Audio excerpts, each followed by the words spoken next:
So we were in executive session to talk about employment, and so now we're going to go ahead and get started and reconvene in open session. So the first thing on the agenda is awards and recognition. So, Dr. Williams.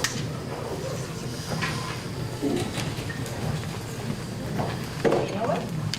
The first thing I want to point out is we have a special guest here tonight, and that is Elizabeth Kirby, our new superintendent, who will be starting August 1. Liz,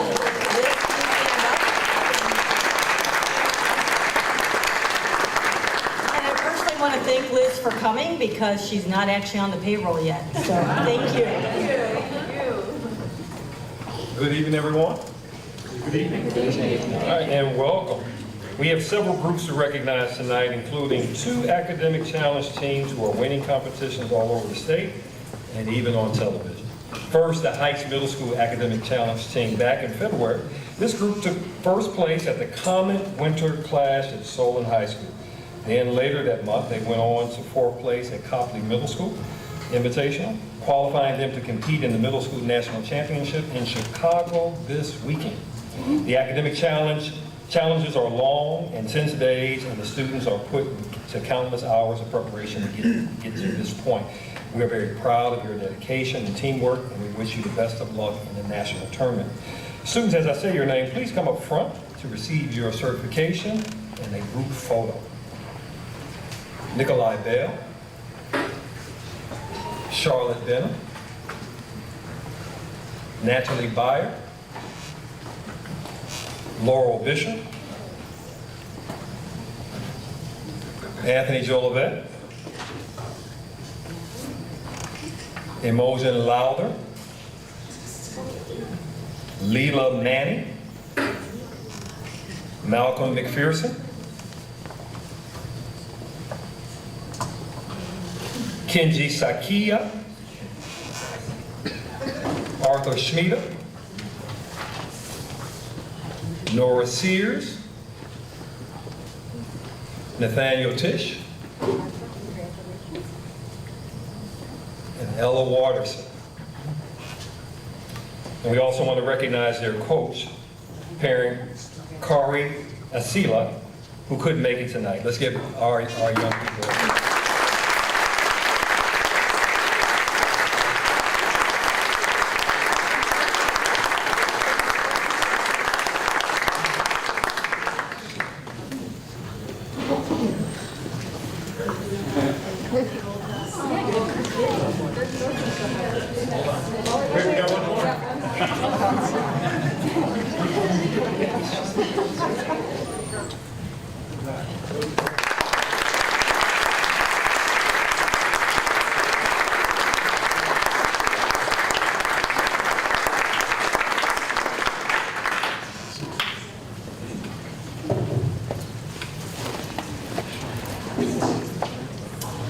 Next, I'd like to recognize the Heights High Academic Challenge team. Their group runs their own mini tournaments, attends quiz bowls all over the region, and studied a lot of trivia.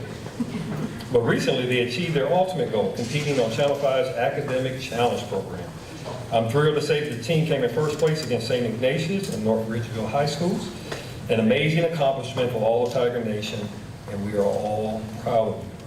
If you missed it, you can see it online, the March 23rd episode. It is a must-see. It came down to the, spoiler alert, it came down to the final seconds, and I will always remember 2 things. Leo's left-handed fist pump at the end, and magic flute. You have to see that to understand that. All right? Students, when I call your name, please come up to receive your certificate and remain standing for a photo. Rowan Bruce, Maple Bishop, Sam Hermes, Leo Keneally, and Ethan Zoldik.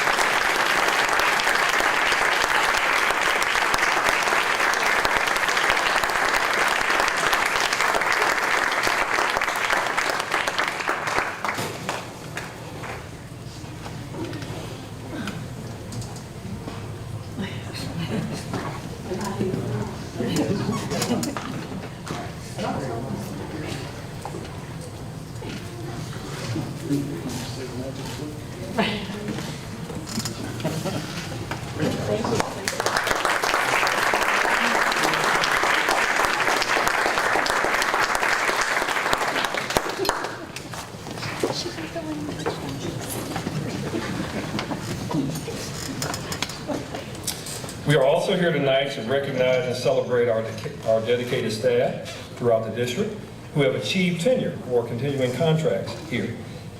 Here to recognize these staff members are Dr. Lombardo, our Assistant Superintendent of HR and Operations. Dr. Lombardo, please take the podium.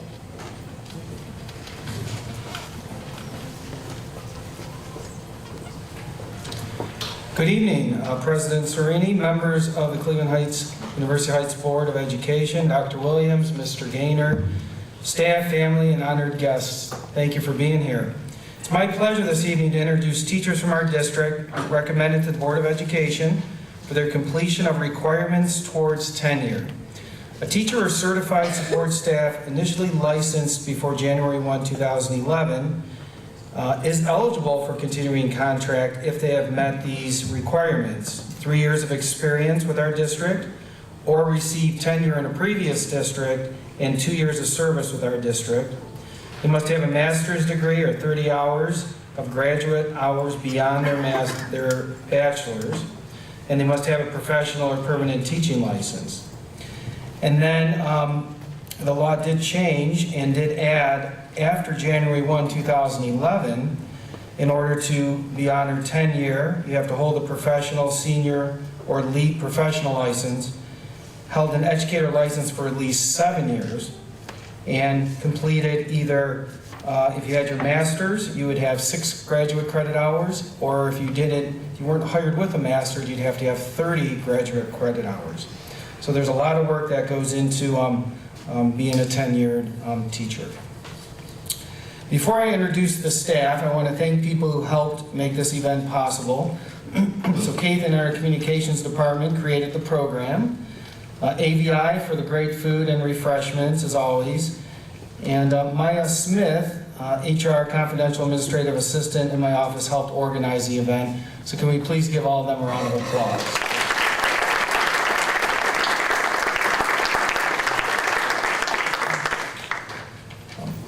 So in your program, there are 7 staff members who have been granted tenure.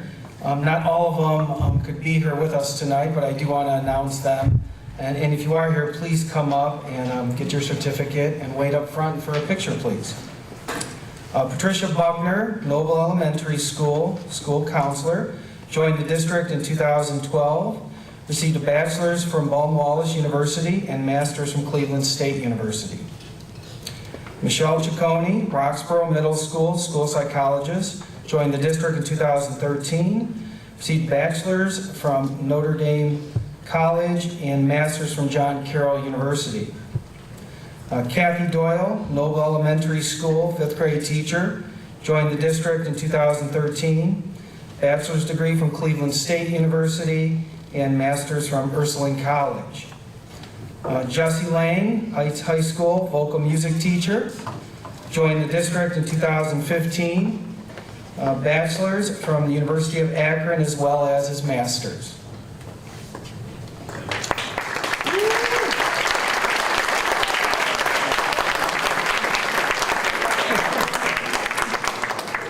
Suzanne Nelson, Roxborough Middle School, ELA, grade 7 teacher, joined the district in 2002. Bachelor's degree, University of Dayton, and master's from Walden University.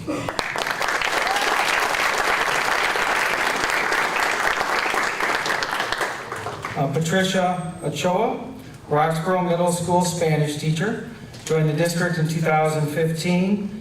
A bachelor's of industrial engineering and also master's from Monterrey, Mexico.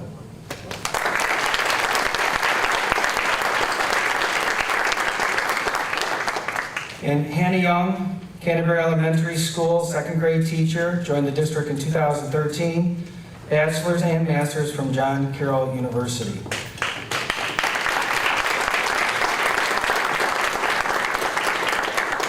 Again, congratulations, and for all your hard work, we honor you tonight.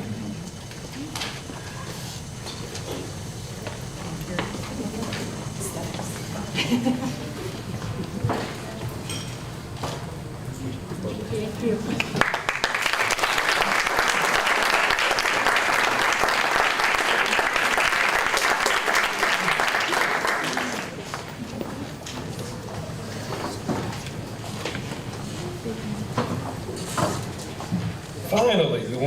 welcome our group that has been working hard all year to help our district achieve a culture of excellence.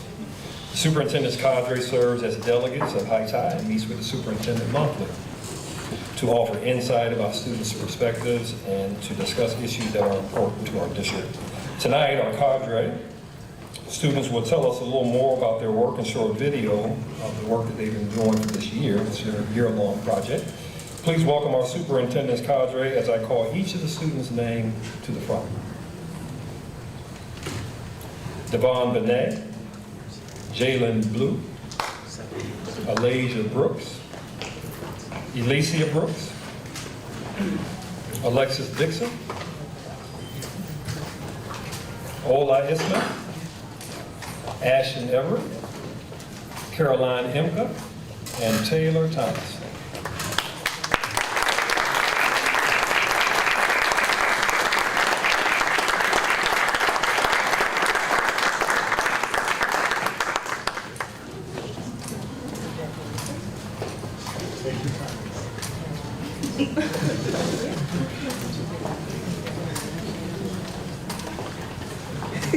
So we're going to take a photo first, and then we're going to have all of our cadre students that will come over and stand on this side because we have two speakers.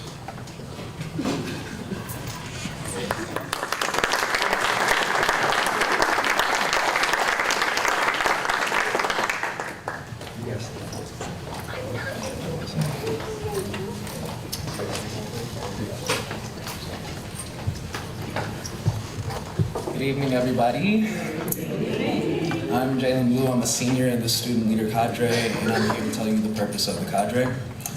So the basic purpose of the Cadre is for us to spread awareness to the superintendent about what's going on in our school, see how we can make it improve. Well, last time we actually talked about is racism prevalent in schools, and we talked about that for the part 2 meetings or so, and we just basically talked about our opinions if racism is in schools or not, or if we feel like it's segregated or not. Another thing that we talk about in the purpose of the Cadre is how we can personally improve, like us as students, members of the Cadre, how we can improve the school system as a whole. In our video that we're actually going to show after our next speaker, we will basically talk about all the clubs that we represent and what we choose to represent and how we want to improve the school and all that. So with that being said, our next speaker, Elysia Brooks.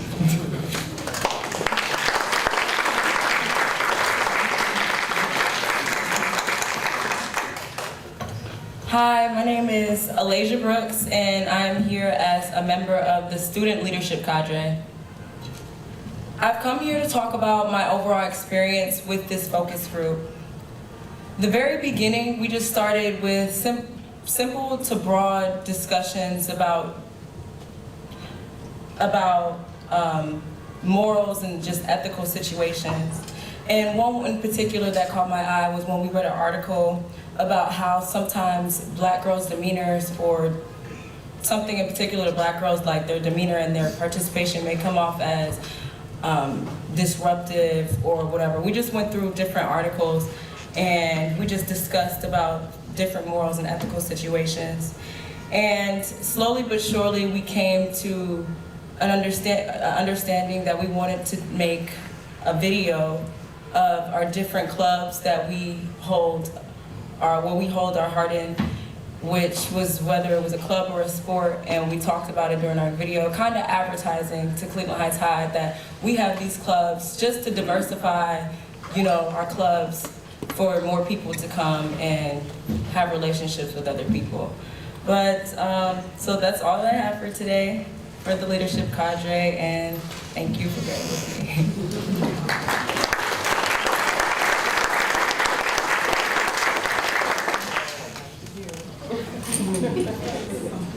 Hello, Heights. Have you ever heard of GSA? Well, if you haven't, allow me to enlighten you on another one of Heights' inclusive groups. GSA, which stands for Gay Straight Alliance or Gender Sexuality Alliance, is a club run by students that provides safe havens for students to discuss issues pertaining to sexual orientation and gender identification. This group is meant to create a more accepting school environment for LGBTQ plus youth. So my name is Alicia Brooks, and I've been a part of the Girls Lacrosse team for about 2 years now. This will be my second year.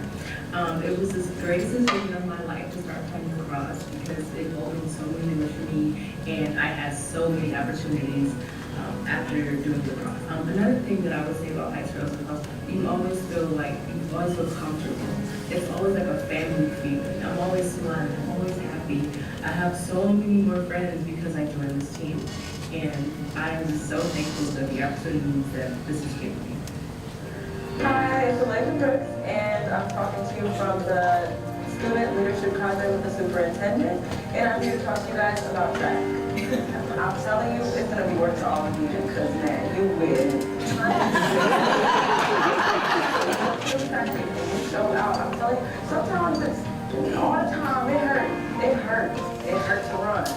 It does. But I'm telling you, it pays off in the end. Like, we go to different cities, different states. We went to West Virginia last year. We went to Malia this year, Cincinnati. My name is Devon Benet. I'm part of the student leader Cadre in Cleveland Heights. I support the Cleveland Heights wrestling team because it's one of the most less known sports, or less televised sports, I guess, at Cleveland Heights, and I feel like it's more of a family, and that's why a lot of people should join. Hi everyone, my name is Taylor Thomas. I am a senior this year at High. I'm a part of the superintendent Cadre, and I'm here to tell you why you should join So we're just really trying to get more people to join, more diverse, more just expanded. We don't want to keep just the Black culture anymore. We're tired of seeing the same faces. We're tired of talking about the same things. And we just want to try to expand it. So if you want something that will be customized to you, to your liking, what you want to do, what you want to talk about, if you need a place to come stay, call home, then join my group so that you can. I'm Jalen Blue. I'm a member of the Superintendent's Student Leader Cadre, and I'm here to tell you why you should join the Students Against Destructive Decisions SAD organization. You should join SAD because we are a family. We do everything together. Everything we do is fun. Everything we go through together. We make all of our decisions together with a homecoming parade, our field trips, all the things we do is together. And everything we do is to promote a positive environment for Heights High as a whole. Hi, my name is Ola Ismail. I'm a junior in high school. I want to talk about the AFS Club. So basically, the AFS Club is an international program that allows students to go to school in different countries and for their senior years. So if you would like to meet students from different countries and learn about different cultures, come and join the AFS Club. Because it will give you this opportunity, and if you're interested to travel around the world and learn in different countries, you can join the AFS Club. I've been introduced to union culture in my high school. Club to me is a really cool place to meet new people and kind of celebrate our religion and just all the aspects of Judaism. Hi, my name is Alexis Dixon, and I'm a part of the student cadre. Today, I will be talking about one of my favorite clubs and one that's dearest to my heart, and that is the gospel choir. I believe it's a great program, especially for kids who like more soulful music. It opens up opportunities. We go on a lot of field trips, and we sing a whole bunch of different churches around the area. We gonna cut her.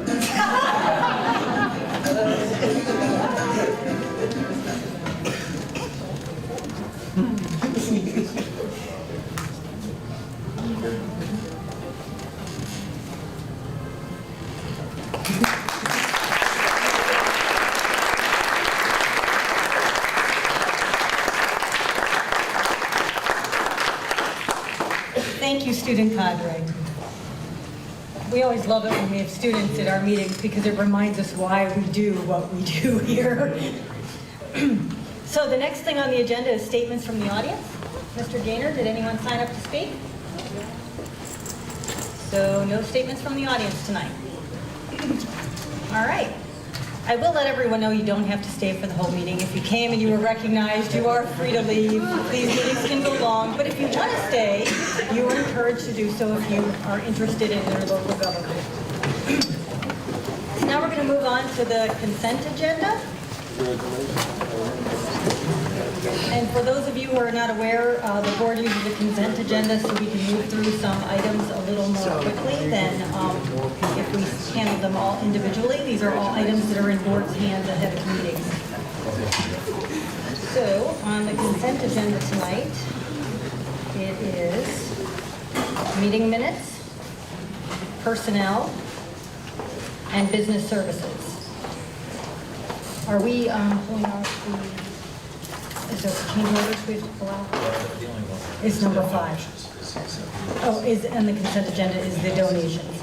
Okay, so only the first item, G1, under business services on the consent agenda. Do I have a motion to consider the consent agenda? So motion. Second. Any discussion?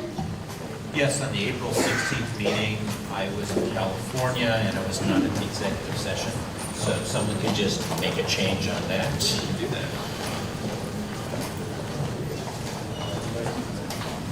Any other discussion? No, all my questions have been answered, and they were all pretty tedious, detail-oriented things, so thank you for the response.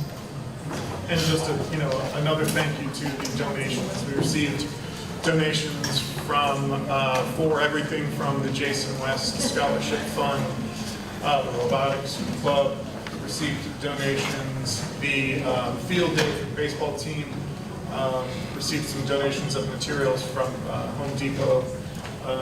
The community, we got Box Stops for Education is also in there. Far and wide just continues to be so very, very generous, and it's really appreciated.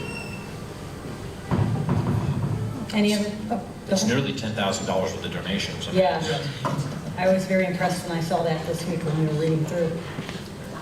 Any other discussion? Mr. Gaynor, will you call the roll? Ms. Wright?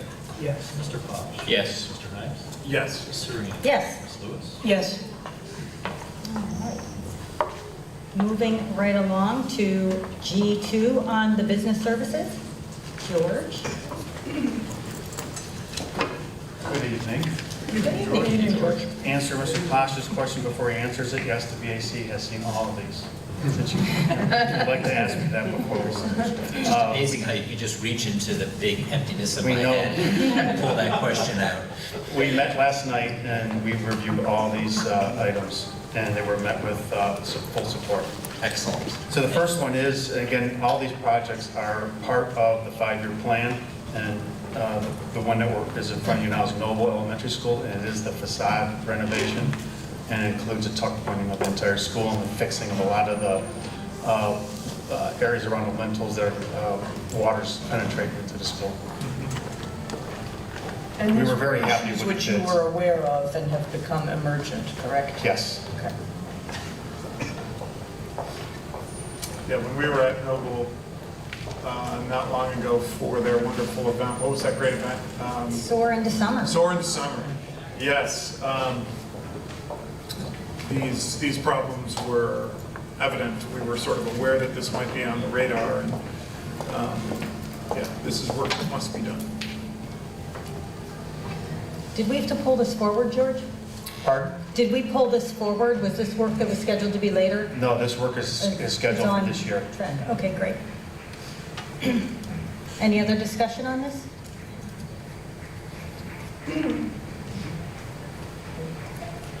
So do I have a motion to consider the approval of the bid for the Noble Elementary facade restoration? So moved.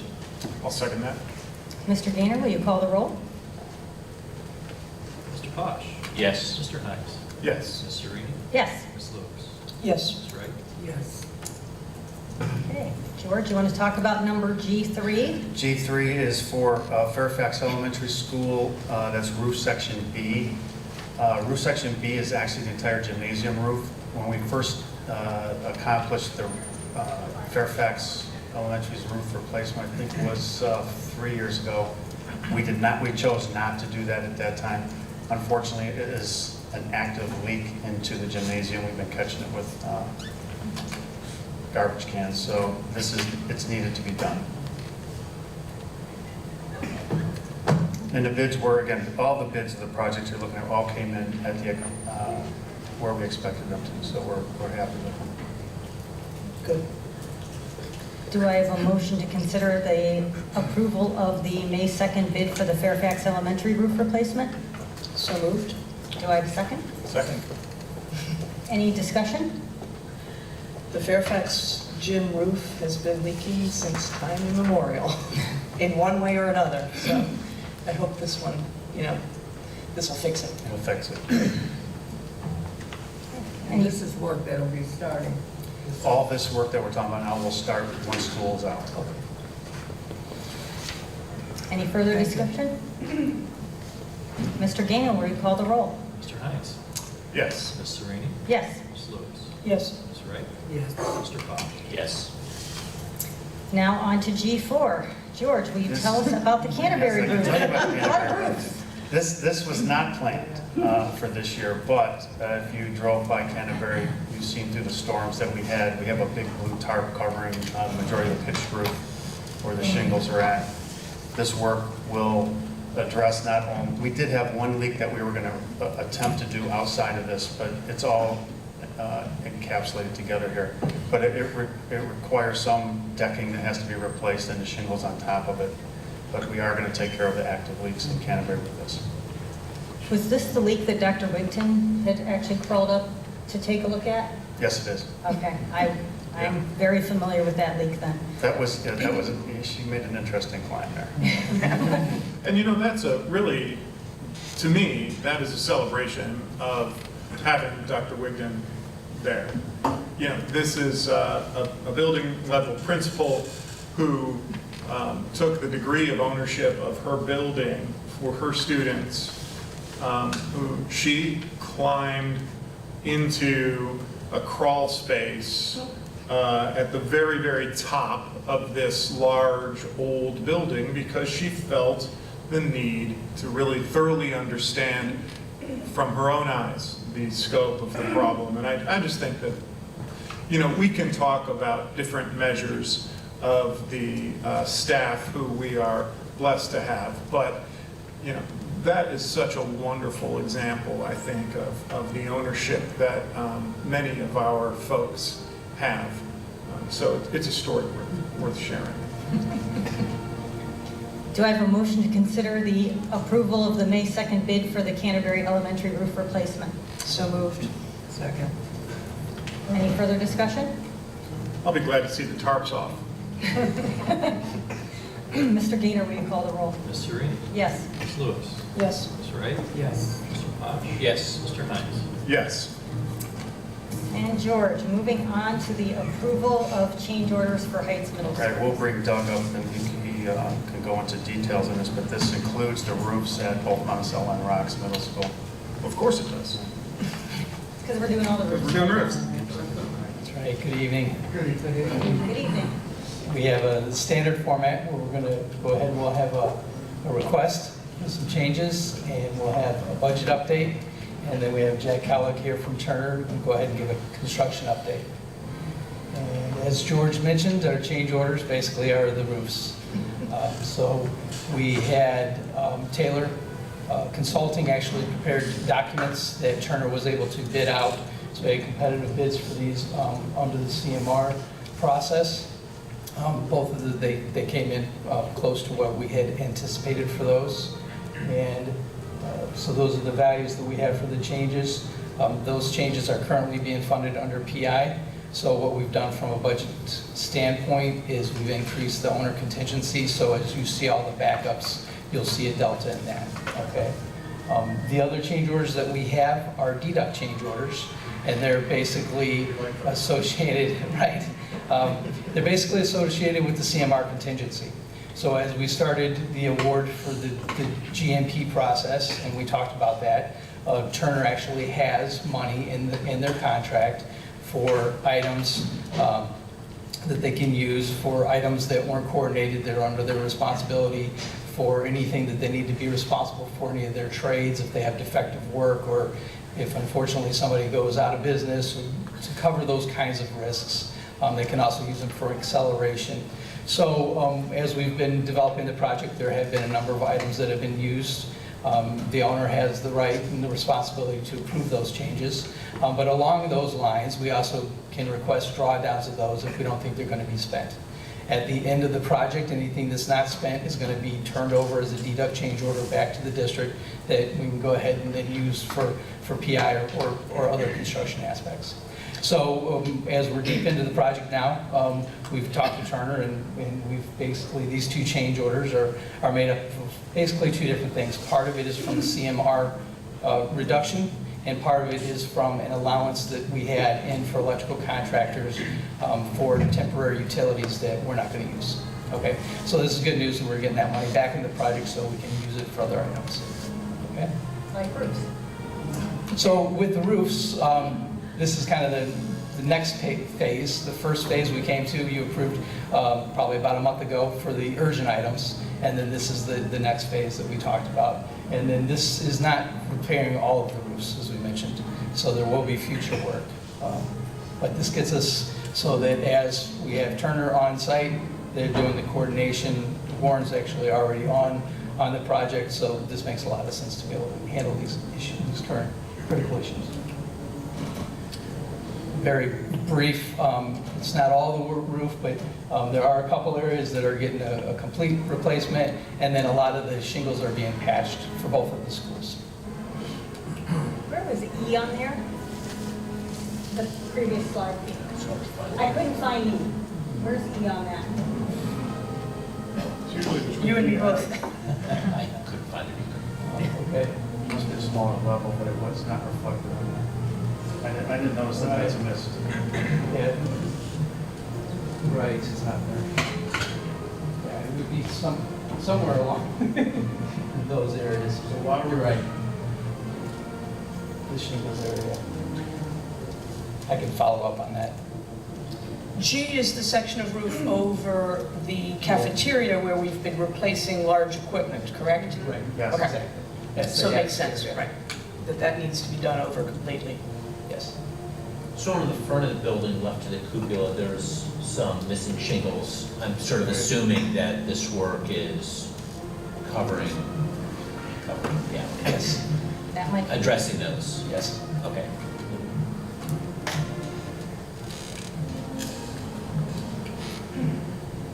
And then I can move on to, from the last time we met, we have had a couple of change orders that have been approved. I have another question about the roof. Yes. So I find it odd that we're taking money out of PI, putting it into the budget, even though that we have plenty of contingency sitting in the budget. Is that just because it's easier from a paperwork perspective? Because I assume, well, I kind of assume what's going to happen is, well, unless anything happens, I mean, we have contingency that, as you reported a few minutes ago, Right. would then go back into the PI budget. Right. And that could be the decision. We were just looking at, it was $500,000 of added scope that we didn't have in the budget, and we figured, well, we could go ahead and manage the project. If all goes well, then we don't have an issue. If it doesn't go well, then we'd have to come back and we would have to ask for more funds to be added to the project to cover this work. Okay, so it's sort of just a safety. Right. Yeah, and we did have extensive discussions about that. The nice thing is, though, anything that's not used can go back to the district and will go back to the The district. permanent improvement budget is essentially fronting the money until we know that we're in the clear with all of the outstanding allowances and contingencies, is that correct? Yes. Right. Okay. It felt it safer to use the permanent, because the permanent improvement, this, like Doug said, this wasn't part of the project. Right. So we're taking the money from PI and use that, and then whatever's left over will reimburse, hopefully the kitchen work, the kitchen wasn't in it, the Right. roofs, and anything that we're doing that's additional. So my quick math says that after this, we have about $1.5 million left in the budget between contingencies and allowances. That's right. Is that the right order of magnitude? That's right. And that should be sufficient to get us until August and the kids show up, right? That's right. Okay, good. Any more roof questions? Okay. So just to kind of give a summary, and these details are also in the backup information we have. There have been, we had some additional coordination with the coordination of furniture, with the science classrooms, some of the existing tables that were in place, and some of the monitors that we've added. So we had already completed that phase. We looked at it, we needed to make some changes. So we had a request from Moody Nolan that we agreed to for making those changes, and then we actually had a change order also to follow with the electrical and the technology contractors for that work. We had, and this is for both schools, it's kind of a combined number, but for Cleveland Heights Fire Department, they had additional requests for some added life safety devices and some Knox boxes and some items like that. We had expected it, and those were the final numbers that came in.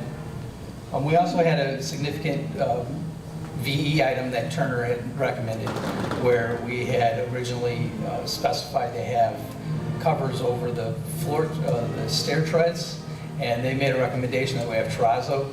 So some of the locations we're not going to, put a new finish on. We're actually going to go ahead and refinish the terrazzo, and we were able to get a deduction of $63,000 back for that. And then the last one that we've kind of identified is an item that we've been handling with allowance, but as we started the project, Turner kind of took their best guess at identifying some of these items that we had. This is for patching of plaster. So this is a line item that we have in allowance that we have totally exceeded. So we know we need to do the work so that we can finish and try to, make it as aesthetically pleasing as possible. So we decided to have this as an owner request and handle that with owner contingencies. Okay? Can I ask, the science classroom, is this the one that we added to the project at Monticello, or is this another one? This is actually a handful of science classrooms with the coordination, because we realized where the monitors were located weren't really ideal for teaching. So as we got deeper into the coordination, as we started to get items on the walls, we actually walked staff administrators through and say, is this going to work? Some of them we needed to make some changes. So. Can you talk about the additional life safety items? Yes, so as the code requires a certain amount of exit devices, horn strobes and those kinds of devices. So those are designed and put into the project. And then as the authority having jurisdiction, basically the Cleveland Heights Fire Department, as they walk through and review the plans, they kind of have a prerogative to say, listen, when we come in here, this we really can't see. We want to add a device here, or so they make certain requests like that. One of the requests was actually a Knox box, which is a box on the side of the building where they can lock a key, so that as they come, they can get a key to get right into the building. So this also includes some of those costs. Just say, if I may, that sounds inexpensive. You think a box on the side of the wall, how expensive? They're a couple $1,000s in a box. Only ordered out of one place in California, and the fire department orders them. So it's not an inexpensive ad, and they wanted one at multiple doors. Right. So you want to pick your fights and arguments, and that wasn't one of them. So not when it comes to life safety. Yeah, I was going to say, authority having jurisdiction gets to dictate the terms, and we all know that, and with good reason, because they're the ones who are going to come and save us if something horrible happens. So we want them to be able to do it as efficiently as possible. So this is the backup that we have. I just kind of described. So right now we're looking at about $358,000 left for Monticello. We don't have any other items that come up. The biggest items that we see are the moves. So we had kind of targeted $100,000 at each school, and we actually have bids that have come in, and so it looks like those numbers are going to be pretty close to accurate. So that's really good news. And then as we go forward, we don't see any major items that are coming up. So this is all really good news. And then the same thing for Rockville. We have some minor issues that we might have as owner changes, but quite frankly, we're trying to handle all of those through the allowances so that we can go ahead and manage the project that way. So at Monticello, you had is the locker relocation? Yeah. Yeah, I thought when we took the tour, the lockers were painted, and I thought they were ready to go, but, Yeah, this was just a small section. okay. Yeah, this is a small section of the lockers that are being Recreated by they're- science. they're- yeah. Thank you.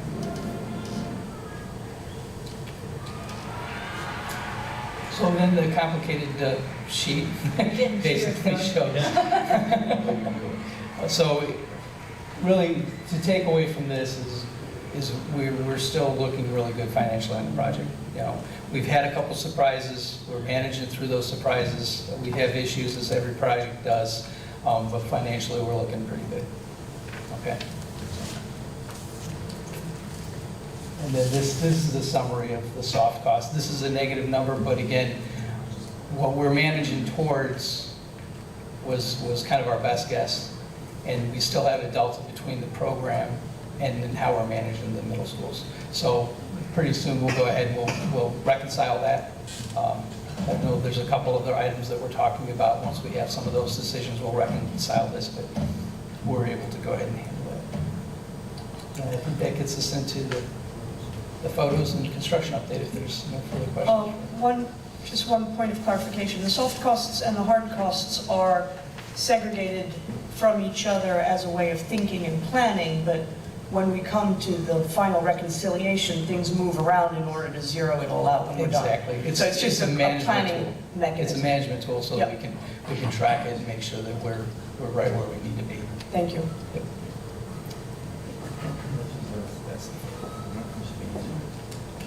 Good afternoon. These are photos of Monticello. I don't know how well you're going to be able to see with the light on it, but the upper left is the kitchen, and that's the new hood that's installed hanging from the ceiling above. You can see some of the ductwork, and then the upper right is the drywall, separating the serving area from the student area. The bottom left is a science room at Monticello. You can see the VCT flooring is installed. You can see the yellow accent wall. On the left, you can see some of the data drops. And the photo on the right is the music room at Monticello. You can see that the ceiling grid is installed. And there'll be a drop ceiling in the kitchen, right, once the mechanical work is all done? Yep. And then this is also at Monticello. The upper left is the media center. It's been painted and we're ready for the ceiling grid there. Upper right is another photo of the kitchen servery area. You can see that one's a little further along than the previous photo. Bottom left is the new entry at Monticello where we are cutting the new door through what used to be the transformer area. And then the bottom right is actually that's the new security area inside that opening there where the guard will sit. So the new main entrance at Monty is being relocated and it will have some sort of awning, roof, something or other over people's heads, or it's just a lot of glass doors? So the main entry will be through this right here. So the students will walk through there, and then the guard is stationed right there in the corner. So there's no overhead canopy or anything like that. There's nothing on the exterior? Okay. Correct. All right, thank you. Do you recall if there was a door on the other side of the guard? Or is it just a door that brings you? There's a door on the other side that's getting infilled. Okay. On the north side. Okay. Is that what you mean? That's what I meant. Okay, thanks. So now we're looking at Roxborough. The upper left is some structural framing that we had to do up in the ceiling in order to support the rooftop unit. Photo on the upper right is an existing bathroom that we patched the tile and installed the new ceilings and the plumbing fixtures.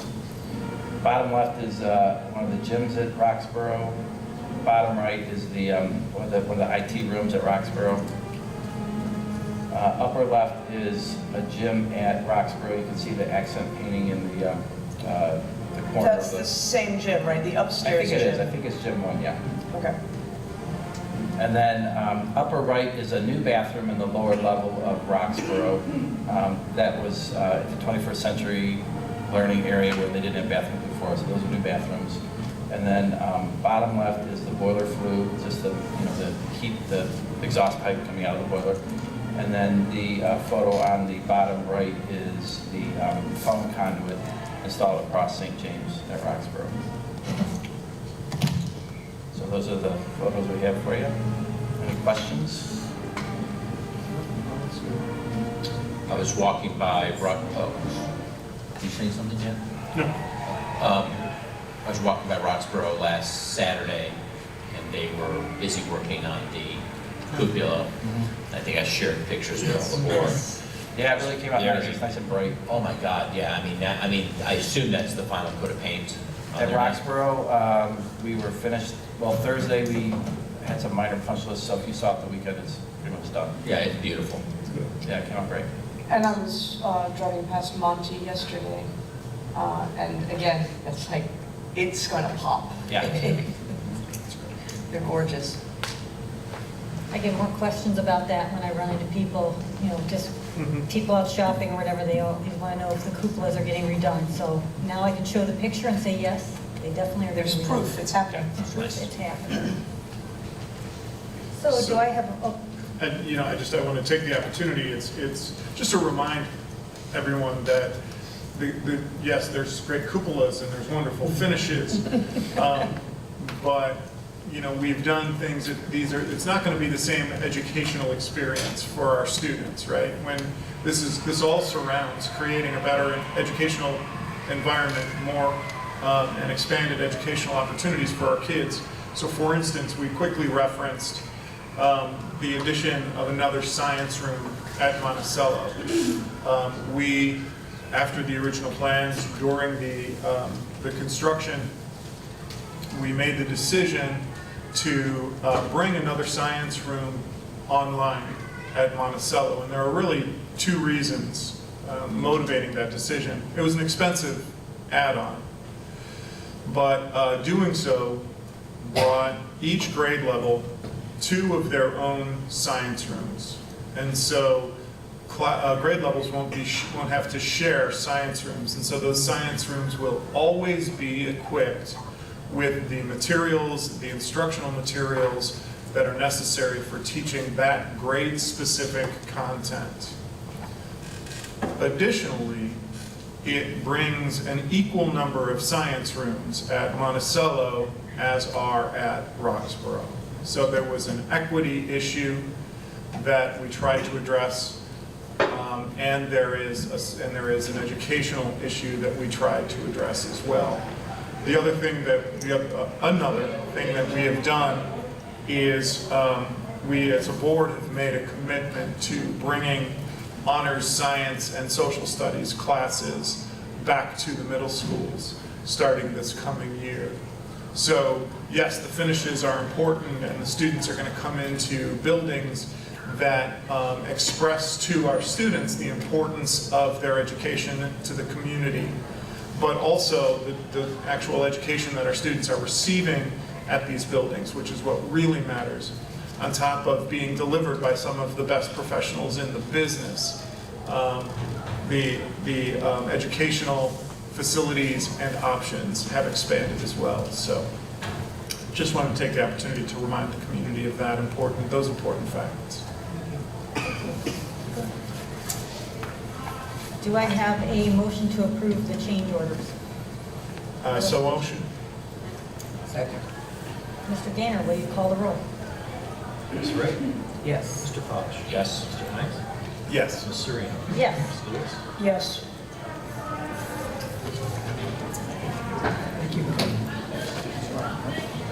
Thank you, gentlemen. Thank you. Yes, thank you, gentlemen. So, moving along, do we have anything for finance? All right, superintendent's report then, Dr. Williams. We have one item, well, two items. So Ohio High School Athletic Association membership, this is a convent. And then we have Do you want to take these separately? Should we do we'll do the first thing. So, do I have a motion to approve the Ohio High School Athletic Association membership for the 2019-2020 school year? So moved. Second. Any discussion? I want to point out that we don't pay to be members of the Ohio High School Athletic Association, but obviously that is the governing body for all of our sports from 7th grade on up, and we need to be members, otherwise we can't do what we do. So. We'd have a lot of unhappy children. Oh, parents. and their parents. So. All right, any other discussion? Mr. Gaynor, will you call the roll? Mr. Posh? Yes. Mr. Hines? Yes. Ms. Serini? Yes. Ms. Lewis? Yes. Ms. Wright? Yes. Dr. Lombardo?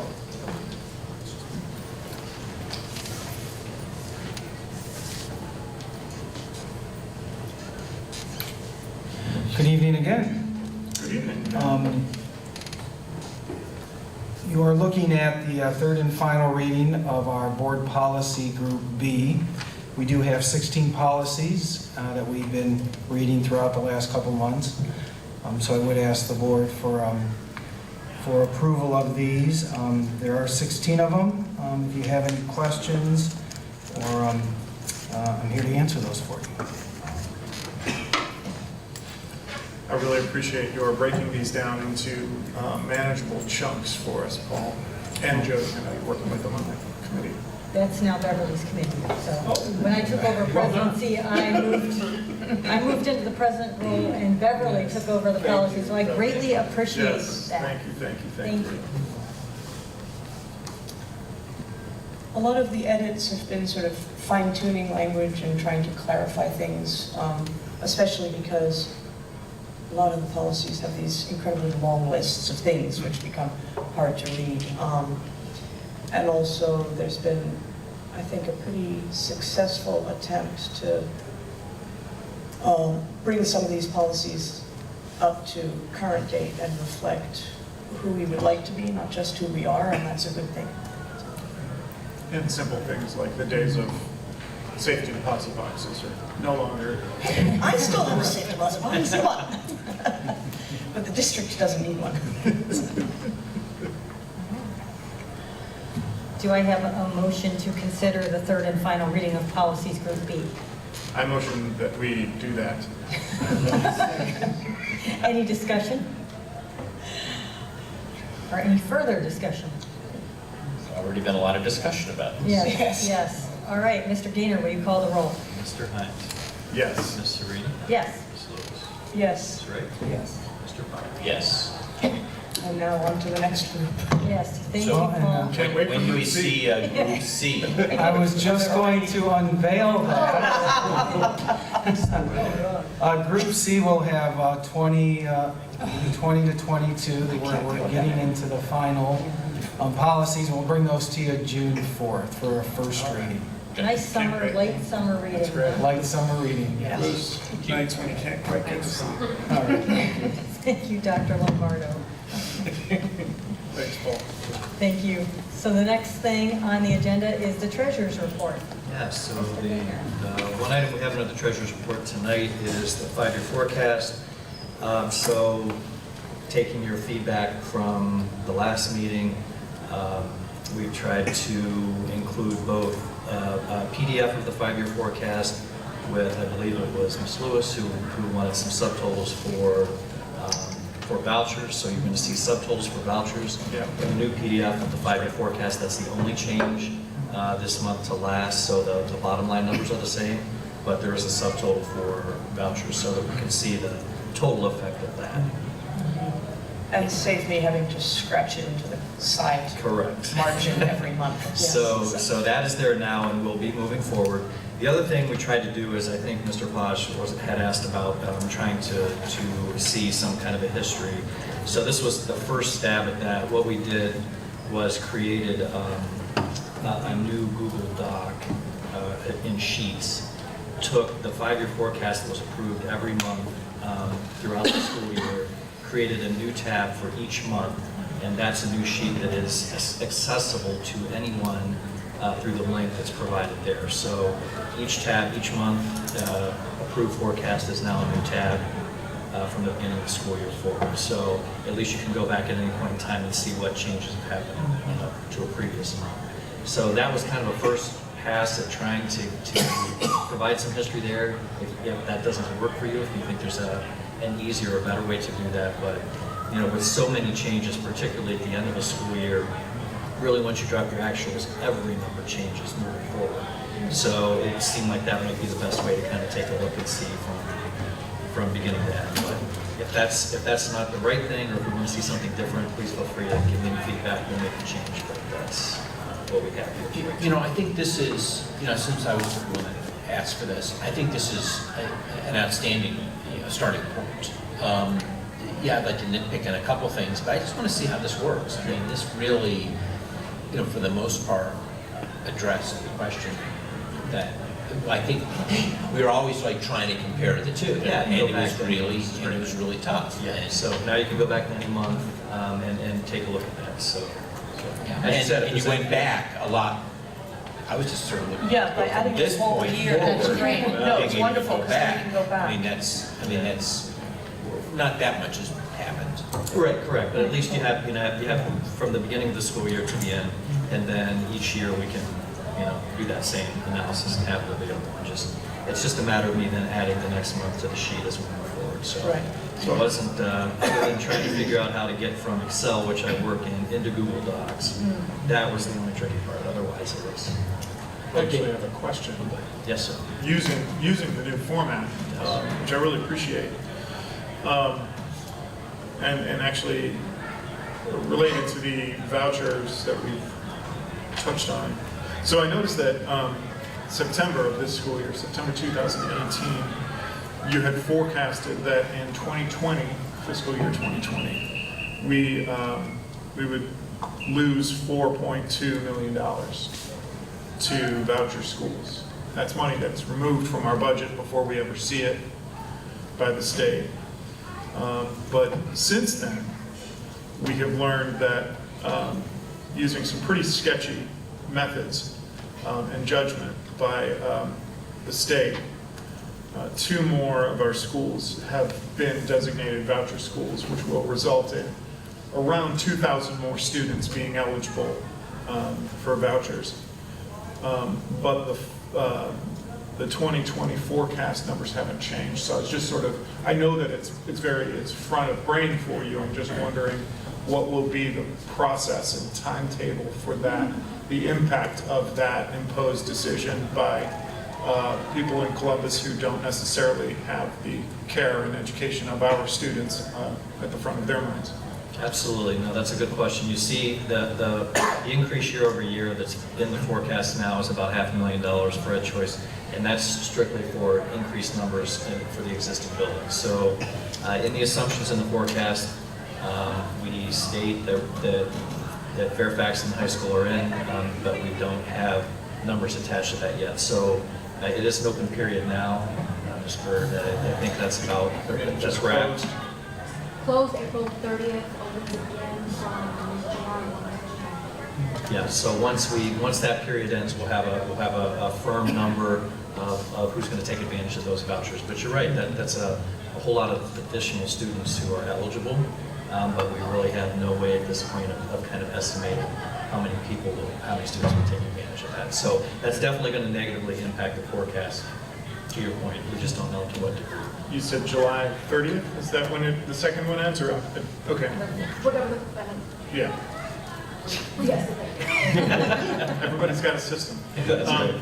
That's my system. That's great. All right. I like that. I have to go through both. Yeah. So that'll help us firm up next year's budget a great deal. And it's also worth pointing out, just that beyond Columbus, Ohio, there are efforts nationwide. The Koch brothers recently sponsored at the Cleveland Heights Library a how to register your child in voucher school, because this is part of their political agenda, is to remove funding from great public school systems and to rechannel that money into private entities, private schools, for-profit schools, religious schools, which is much of it. Actually, the majority of the vouchers that are used in Cleveland Heights, University Heights students are sending money to religious schools. So it is, to some of us, a clear contradiction of the separation of church and state that our nation was founded on. But nonetheless, until enough people go to the polls on days in November, this is the world we occupy.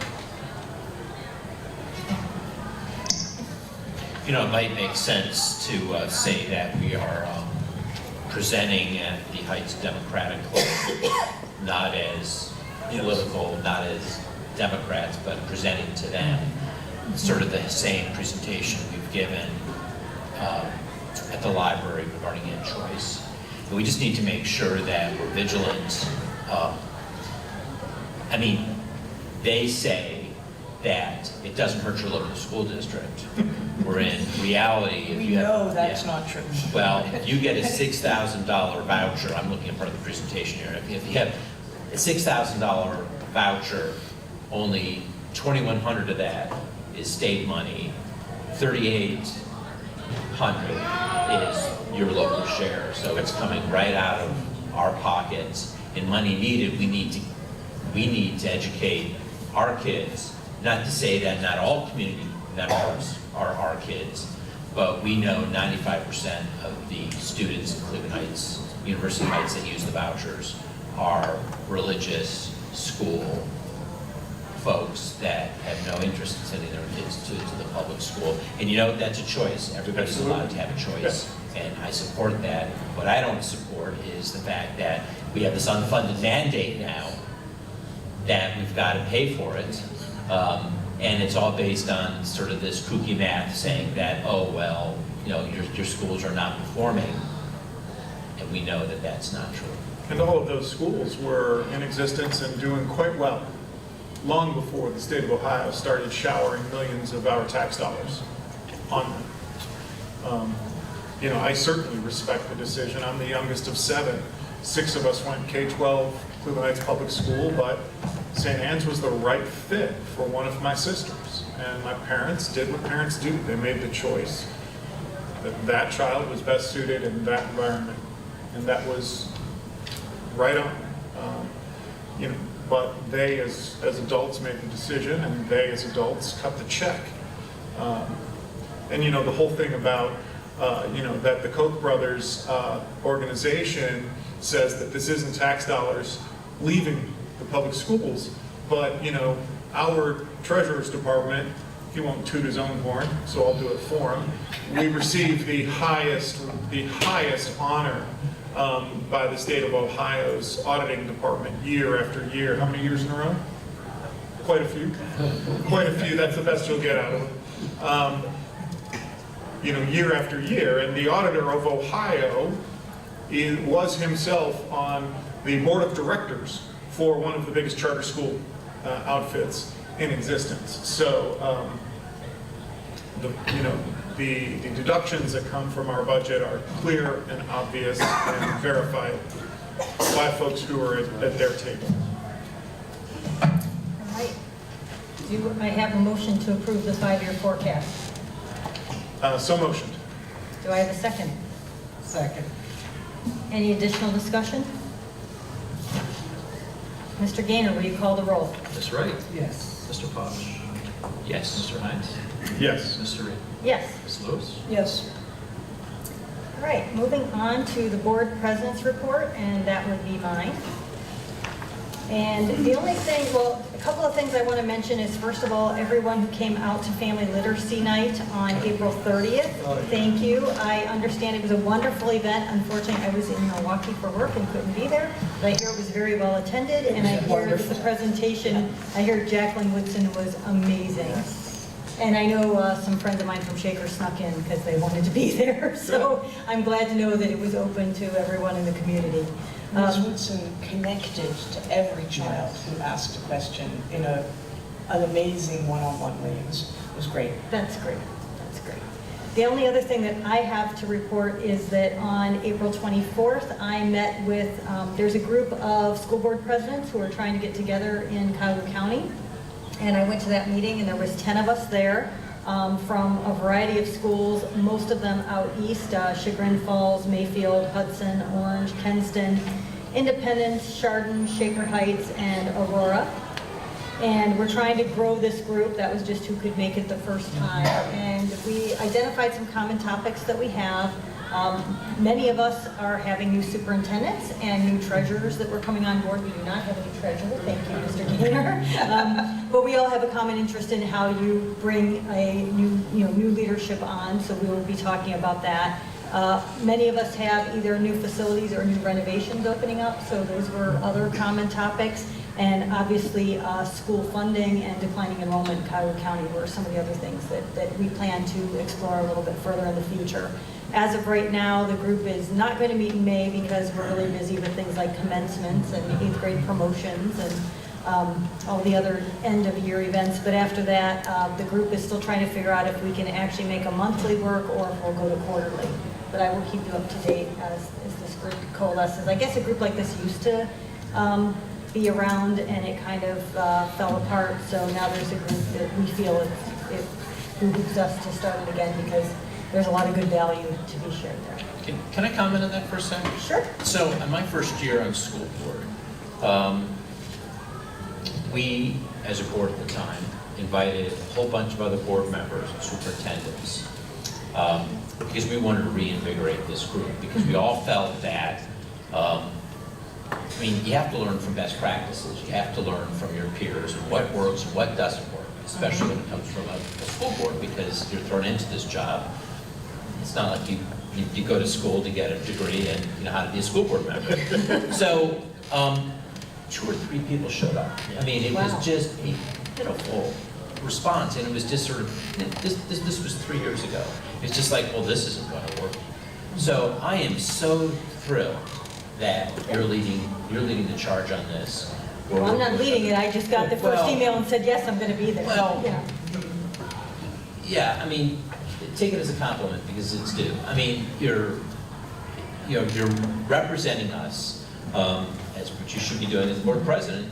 Following through on this. There's boards that people just didn't show up when we tried to do it 3 years ago, and this is one of the few ways that we can learn what's working really great at the school districts as a school board. We, Scott, you're part of OASBO, thank you, and our superintendent is part of these groups, and so that happens on a staff level, but I think it's great that we're doing this on a school board level, so thank you. Great. Well, good, because when I can't make it, the vice president is invited to attend, so thank you, Jim. I jumped into that. You mean number 6? Number 6. Yeah, number 6 gets to go. But I will keep you informed, and yeah, it was a really great group of people, and while not everyone had the same issues, there were more common issues than not. So that was it was really great, as Jim said, to meet with your peers, talk to your peers, and learn from your peers. So I will keep you posted. So any other board committee reports? I'm sure there's got to be some. I've got a couple of committee reports. They're just reminders of things that are going on. Well, that should We be save new that for the business end? then. Okay, So very wait, good. let's see. Does anybody else have any board committee reports? Career and Tech Ed, there's going to be an awards lunch for auto tech students this Friday, the 10th, over at Delisle. One of our graduating seniors has received the most ever certifications in auto tech of any kid. So he's going to be honored in particular. And obviously this reflects tremendously on our teacher, Jeff Porter, who is just, God's gift to humanity. So that's one career tech ed thing that I know about. And I just had a conversation about a relatively recent graduate from the pharmacy tech program who has been hired to work in the, I'm going to get this wrong, UH is compounding pharmacy for injectables, home infusions, that's what it is. Anyway, so this student, not a student anymore, has really had an amazing trajectory since she graduated from Heights High. And she's going to be coming back, I believe, to talk to the current pharmacy tech students, give them a taste of, what's out there in the big wide world when you leave us. Excellent. Yeah, it's And pretty I want to exciting. remind everybody in the audience that Career Technical Education is a program where we're the lead district in a 5-school consortium. And our program actually offers real certification, so when students graduate, they can get good paying jobs. And this is not the old vocational education that we used to think of when I was young and went to school. This is real good paying jobs. And I think often the kids are interested and parents dissuade them, and parents should really come and check it out, because I think that they would be surprised at the offerings that we have and how tremendous these programs can be for their students. And I forgot one other career tech ed bit of news. The criminal justice program just had their awards ceremony last Friday. Much kudos to all those students. The people who choose the recipients of the Jason West Memorial Award were incredibly impressed by all the applicants, to the point where they couldn't decide who was going to receive the scholarship. And so they have, they had 5 finalists, I believe. And instead of awarding 1 scholarship, they're going to be awarding 3 on the 22nd of May at Senior Awards Night. So another program where the kids are doing amazing things, and their teacher, Johnny Lemons, is pushing them to do those amazing things. That's great. Thank you. Thank you for that report. Any other board I reports? do have one, yes, the Heights Schools Foundation, which I am the board's liaison to. This past Friday hosted the Heights Distinguished Alumni Hall of Fame inductions, which has really turned into one of my favorite events of the year. This year, we inducted 10 new members into our Distinguished Alumni Hall of Fame, and they came from both, graduation years as far back as 1952 up until 2009. And they spanned the careers, everything from athletes, former NBA player. We had a gentleman who is working hard to bring food to people who can't afford food in Atlanta. We had a very well-known actress in Hollywood. Just a wonderful variety of people, and it's a great way for us to showcase what this community is contributing to the greater world. And it's just a great night. People love coming home. So it was a joyous evening again. Great. Any unfinished business? Any new business? I'd like to bring up a couple topics which I've been thinking about since attending the National School Boards Association conference in Philadelphia. Things which I think we as a board need to start working on. The first is Census 2020. I'm going to get the number wrong, but I think it's $900 billion in federal money is distributed in one way or another as a result of the information that comes from the census. So we have a very important stake in having everybody counted. And I know that there's a lot of political difficulty with the wording of the census and the questions on the census. Things have changed in the way they're phrasing the race and ethnicity questions, which I looked at, and they kind of throw you off compared to what I've done in the previous decades, right?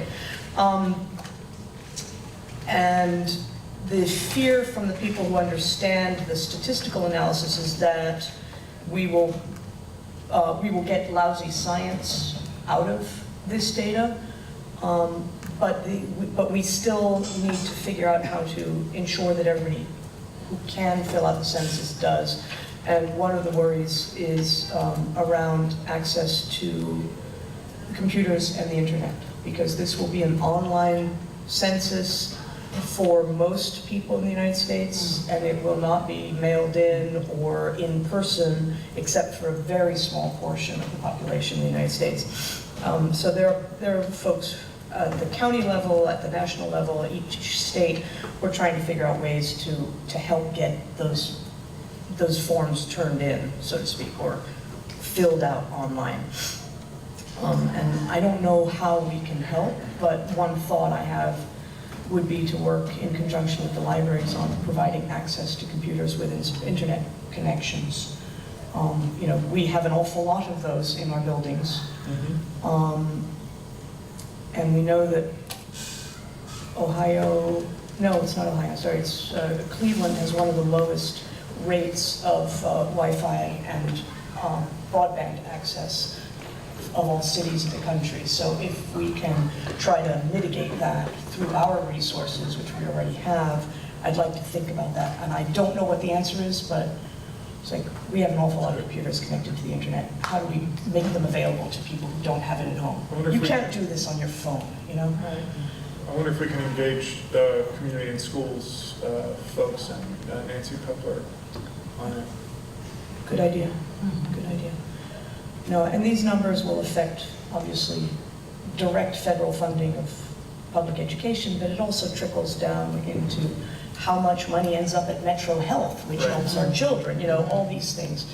Hospitals, schools, municipal governments are also, you know, dependent on the outcome of the census.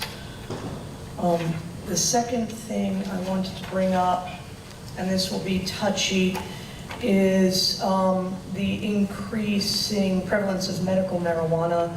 And now that Ohio has legal medical marijuana and there are dispensaries, how does that connect to what we do in schools with medication for our students and nurses? And we have policies in place and the nurses have specific professional codes of conduct.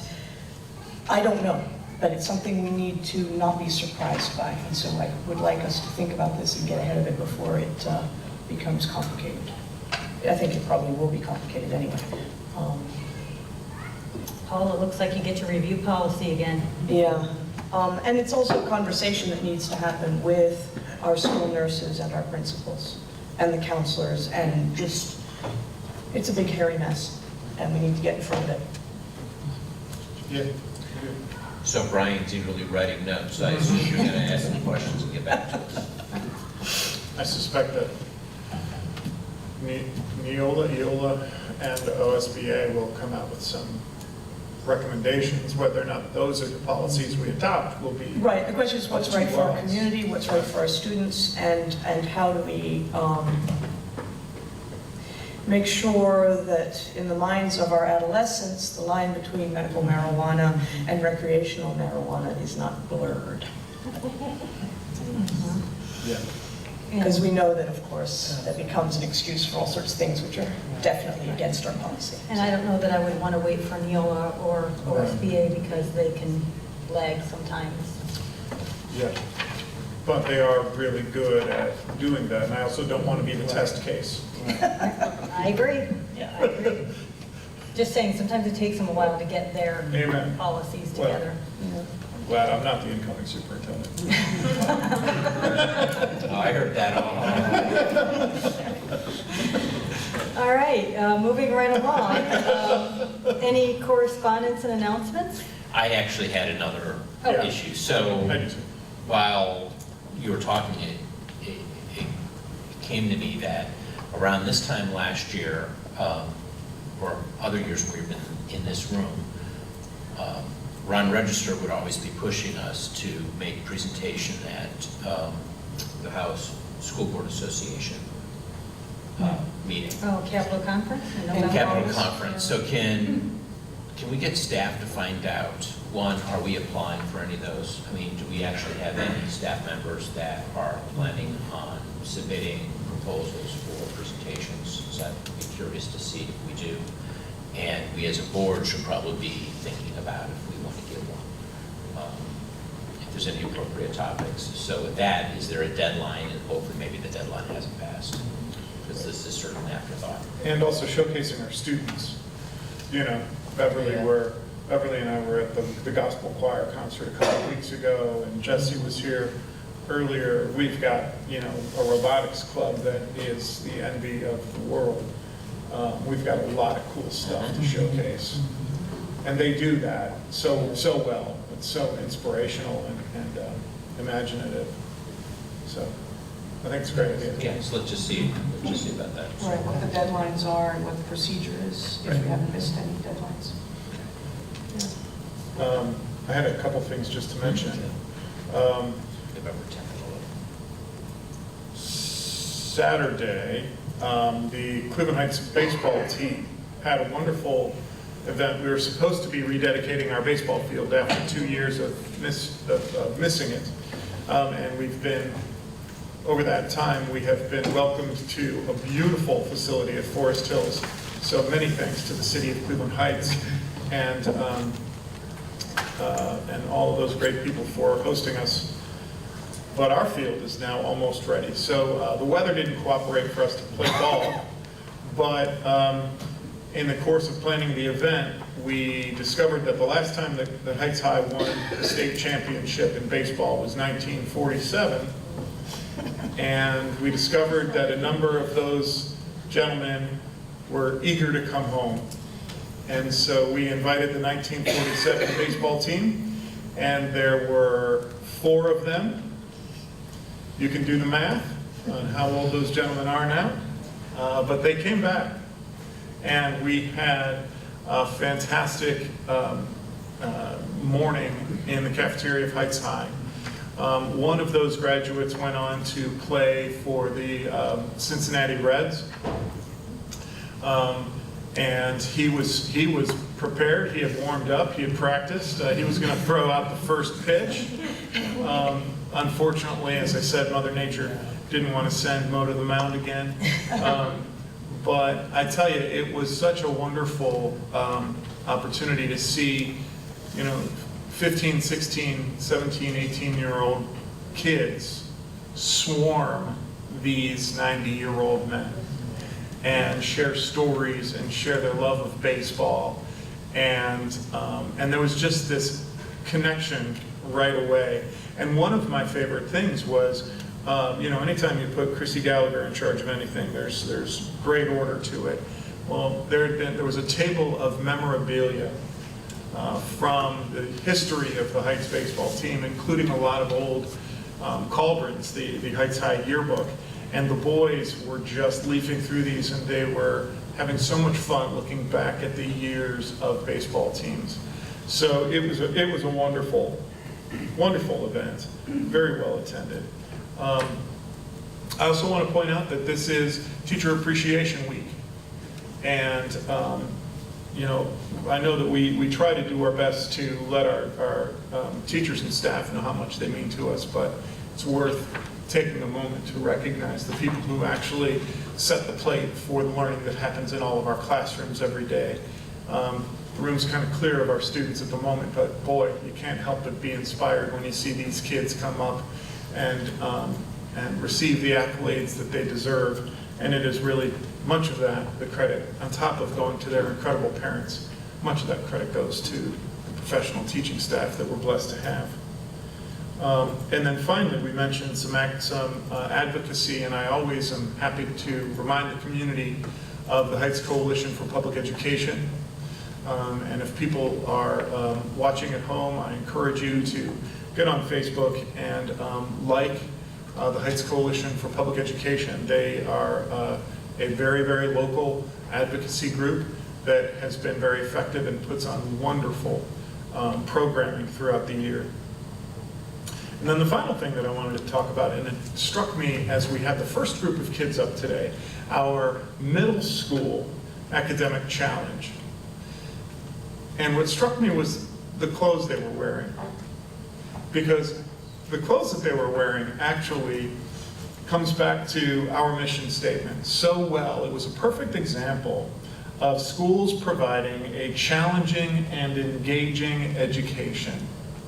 Because those kids today who were being recognized for their incredible work with Academic Challenge were wearing t-shirts from the Model United Nations, Artful, the baseball team, And one of them even snuck in from the band concert. So I dare you to find a district that has the offerings and the completely round educational opportunities that we are blessed through the support of a generous community that values public education and that values the education that those kids are wearing on their back. And it really struck me that they were the living embodiment of the mission of the Cleveland Heights University Heights Public Schools. So bravo to those kids. Any other announcements? I have two quick ones. First of all, I want to congratulate Garrity Elementary School for earning their STEM designation. It's the second school that we have that is a STEM elementary school, and we are the only school in Ohio that has two STEM designated schools. That's awesome. And also, I want to remind my fellow board members that we are marching in the University Heights Parade on May 27th, anyone who can join us. And any community members, the parade goes right down Silsby, and I encourage you to come out and watch it, because you'll not only see us, I think you'll see our bands and some other amazing kids that are from our school district. I think, does the baseball team march too? I know there's different sports teams and They have so many bands makeup and- games. I'm not sure if they're available. I know there's lots of different student groups that march, so we're looking forward to that. And then, of course, we have all of our other commencement, 8th grade promotion, staff recognition dinner that will be happening all towards the end of May. So busy month. I have one more. Oh, one more. My president and I had the honor this past Sunday of going to the John Carroll University and supporting Dr. Brian Williams as he was named this year the John Carroll University alumni. He was given the Alumni Educator Award. So.